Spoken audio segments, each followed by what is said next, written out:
June 4 ರಾಜ್ಯ ಕಾಂಗ್ರೆಸ್ನಲ್ಲಿ big development. ಬಿಜೆಪಿಗೆ ಬಿಗ್ ಶಾಕ್ ಎದುರಾಗೋದು ಗ್ಯಾರಂಟಿ.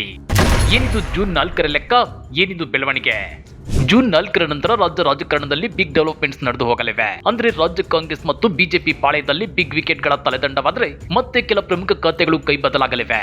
ಜೊತೆಗೆ ಜೂನ್ 4ರ ನಂತರ ಸಿಎಂ ಕುರ್ಚಿಗೂ ಕಂಟಕ ಎದುರಾಗುವ ಸಾಧ್ಯತೆ ಇದೆ. ಹಾಗಾದ್ರೆ ಏನವು ಬಿಗ್ ಡೆವಲಪ್ಮೆಂಟ್ಸ್ ಅಂದ್ರ ಅದನ್ನ ಡೀಟೇಲ್ ಆಗಿ ತೋರಿಸ್ತೀವಿ. ಆದ್ರೆ ಅದಕ್ಕಿಂತ ಮೊದಲು ನಮ್ಮ ಚಾನಲ್ ಅನ್ನು ಸಬ್ಸ್ಕ್ರೈಬ್ ಮಾಡ್ಕೊಳ್ಳಿ. ಹಾಗೇನೆ ಪಕ್ಕದಲ್ಲಿರೋ ಬೆಲ್ ಬಟನ್ ಅನ್ನು ಪ್ರೆಸ್ ಮಾಡಿ. Tick tick tick tick Lok Sabha ಚುನಾವಣೆ ಅಂತಿಮ ಹಂತಕ್ಕೆ ಬಂದು ನಿಂತಿದೆ. ಜೂನ್ 1ರಂದು 7ನೇ ಹಂತದ ಮತದಾನ ಮುಗಿಯಲಿದ್ದು ಜೂನ್ 4ರಂದು ಫಲಿತಾಂಶ ಹೊರಬೀಳಲಿದೆ. ಆ ಫಲಿತಾಂಶ ಯಾರಿಗೆ ಗುಡ್ ನ್ಯೂಸ್ ಕೊಡುತ್ತೆ, ಯಾರಿಗೆ ಬ್ಯಾಡ್ ನ್ಯೂಸ್ ಕೊಡುತ್ತೆ ಅನ್ನೋ ಚರ್ಚೆಗಳು ಜೋರಾಗಿವೆ.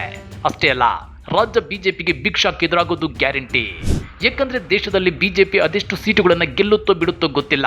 ಆದ್ರೆ ಕರ್ನಾಟಕದಲ್ಲಿ ಮಾತ್ರ ಈ ಸಲ ಒಂದಂಕಿ ದಾಟಲ್ಲ ಅನ್ನೋ ಮಾತುಗಳು ಕೇಳಿ ಬರ್ತಾ ಇವೆ. 2019ರಲ್ಲಿ 28ರ ಪೈಕಿ 25 ಸೀಟು ಗೆದ್ದಿದ್ದ ಕರ್ನಾಟಕ ಬಿಜೆಪಿ ಈ ಸಲ ಒಂದಂಕಿಗೆ ಕುಸಿದ್ರೆ ಅದರ ನೇರ ಹೊಣೆಯನ್ನ ಬಿಜೆಪಿ ರಾಜ್ಯಾಧ್ಯಕ್ಷ ಬಿವೈ ವಿಜಯೇಂದ್ರ ಹೊರಬೇಕಾಗುತ್ತೆ.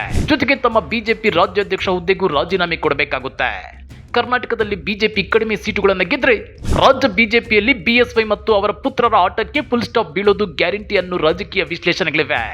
ಅದೇ ರೀತಿ ಕಾಂಗ್ರೆಸ್ನಲ್ಲೂ ಬಿಗ್ ಡೆವಲಪ್ಮೆಂಟ್ಸ್ ನಡೆಯೋದು ಕೂಡ ಪಕ್ಕಾ. ಹೀಗಾಗಿ ರಾಜ್ಯ ಕಾಂಗ್ರೆಸ್ನ ಎಲ್ಲ ನಾಯಕರ ಕಣ್ಣು ಇದೀಗ ಜೂನ್ 4ರತ್ತ ನೆಟ್ಟಿದೆ. ನಿಮ್ಗೆ ಗೊತ್ತಿರಲಿ, ರಾಜ್ಯ ಕಾಂಗ್ರೆಸ್ ಲೋಕಸಭಾ ಚುನಾವಣೆಯಲ್ಲಿ ಎಷ್ಟೇ ಸೀಟುಗಳನ್ನ ಗೆಲ್ಲಲಿ ಬಿಡ್ಲಿ, ಬಿಗ್ ಡೆವಲಪ್ಮೆಂಟ್ಸ್ ನಡೆಯೋದಂತೂ ಪಕ್ಕಾ.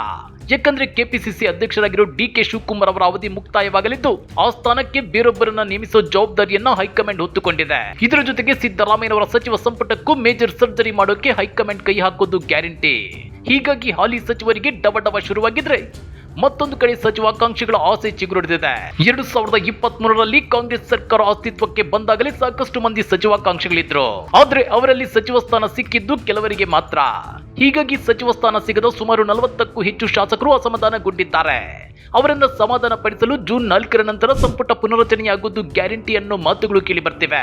ಸರ್ಕಾರ 1 ವರ್ಷ ಕಂಪ್ಲೀಟ್ ಆದ ಬೆನ್ನಲ್ಲೇ ಹಲವು ಸಚಿವರ ಕಾರ್ಯವೈಖರಿ ತೃಪ್ತಿದಾಯಕವಾಗಿಲ್ಲ ಅನ್ನೋ ದೂರುಗಳು ಬರ್ತಿವೆ.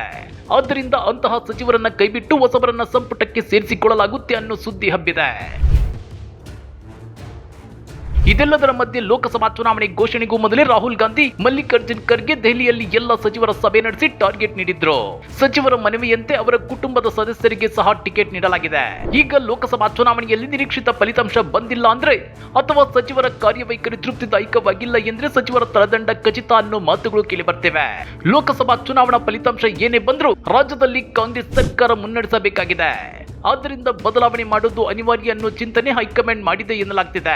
ದೇಶದಲ್ಲಿ ಕಾಂಗ್ರೆಸ್ ಅಧಿಕಾರದಲ್ಲಿರುವ ರಾಜ್ಯಗಳಲ್ಲಿ ಕರ್ನಾಟಕವೂ ಒಂದು.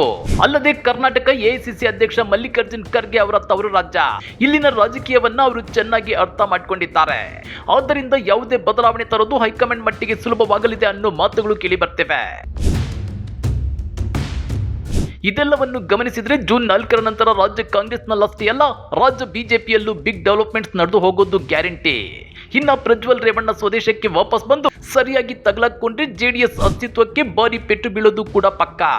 ಆದ್ರೆ ಈ ಡೆವಲಪ್ಮೆಂಟ್ಸ್ ಏನೇ ಇದ್ರೂ ಜೂನ್ 4ರ ಫಲಿತಾಂಶ ಏನಾಗುತ್ತೆ ಅನ್ನೋ ಕುತೂಹಲ ಎಲ್ಲರನ್ನೂ ಕಾಡ್ತಿದೆ.